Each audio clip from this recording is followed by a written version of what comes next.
Good morning. My name is Boniface Mbuthia. I serve as the Technical Director Health Financing at AMREF Health Africa, one of the largest health NGOs that is based here in Africa. We have programs that we implement across 35 countries out of the 54 countries in Africa. In addition, we also have a few global health programs that we manage right from here in Africa. Distinguished colleagues, partners, and global health champions. It is a privilege for me to join with you virtually for this critical roundtable hosted by the Infectious Disease Alliance, IDA, whom I also have a privilege of serving. I'm grateful for the power that technology affords us in that we are still able to connect across borders and time zones in pursuit of our common shared mission.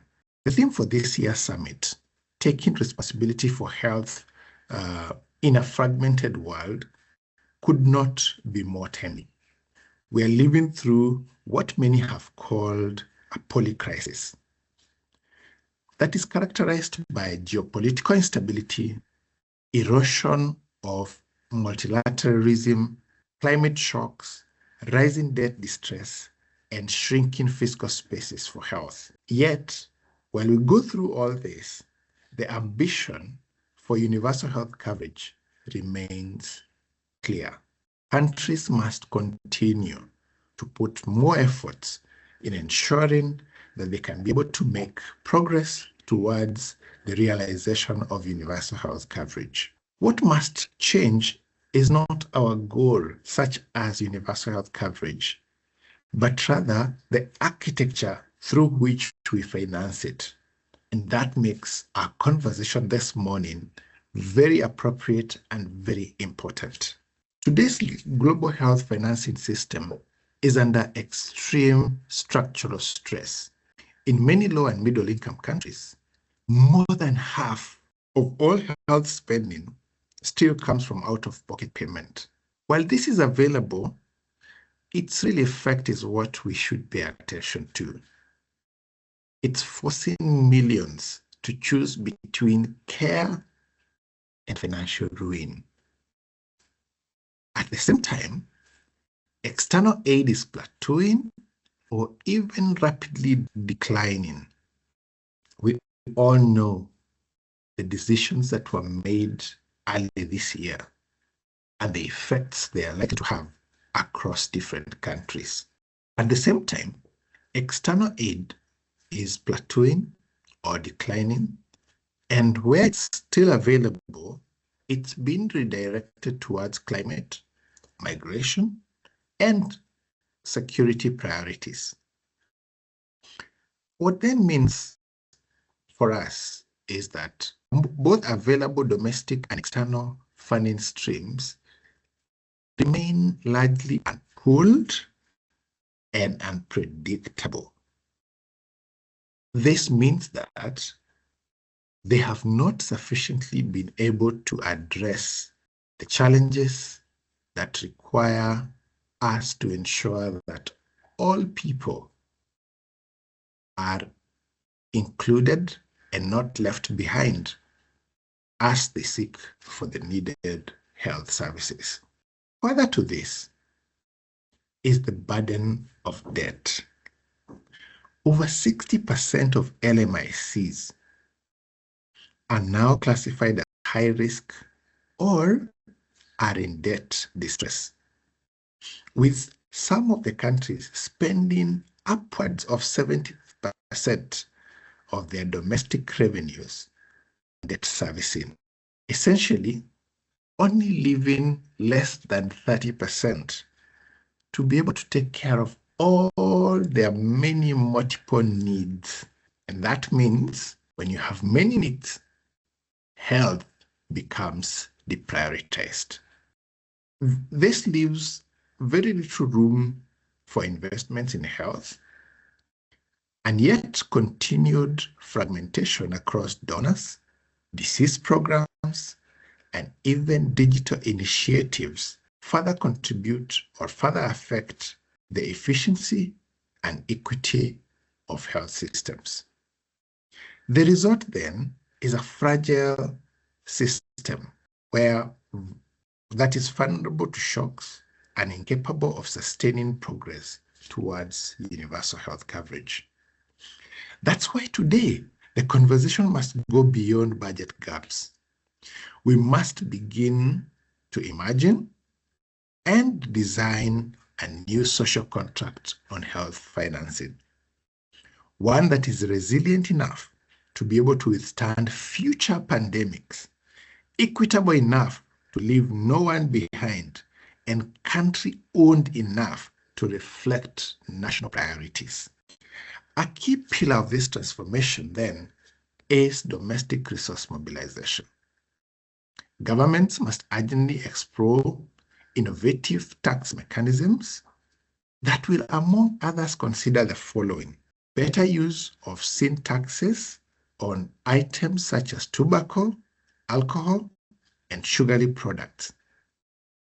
But we must realize that this is not just a way of raising revenue, but rather it also combines the ability to promote healthy behaviors amongst citizens. These, we acknowledge, are not long-term solutions, but they are immediate levers that can be used to expand the fiscal space. Equally important, then, is the fiscal efficiency. We must integrate vertical and parallel programs into the national health systems to help reduce duplication, wastage, and ensure that we can maximize impact. This aligns to regional commitments such as Lusaka Agenda that was done in 2023 here in Africa, and also reflects a broader shift towards system thinking in health financing. But domestic resource mobilization is not just about raising revenue. It's also a conversation about better spending of available resources. Many of our countries, particularly those in the low and middle income, are still allocating way less amounts of resources towards health.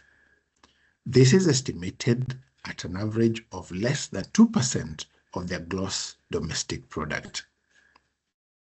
We then must all join efforts to hold governments accountable, to help them review and strengthen their tax systems with a view to broaden the tax base so that more people can participate in raising the tax revenue. Ensure that health budgets, once included in the national health budgets, are fully executed and transparently managed. Every dollar raised domestically is more sustainable and more stable and more predictable and more aligned with national needs than any dollar that we get through external aid. Where we have external aid, it's absolutely important that it runs through the national health systems. We must embrace innovative and blended financing approaches. Business as usual models are no longer viable. And for this, I want to invite us to consider initiatives like the Global Fund's Impact Investment Initiative that are beginning to show how private capital can be mobilized through blended instruments. One that helps to combine philanthropy, concessional, and commercial funds to help de-risk investments in health that focus on infrastructure, supply chains, and digital platforms. Multilateral development banks must also step up. They must expand concessional lending windows for health security and climate resilience.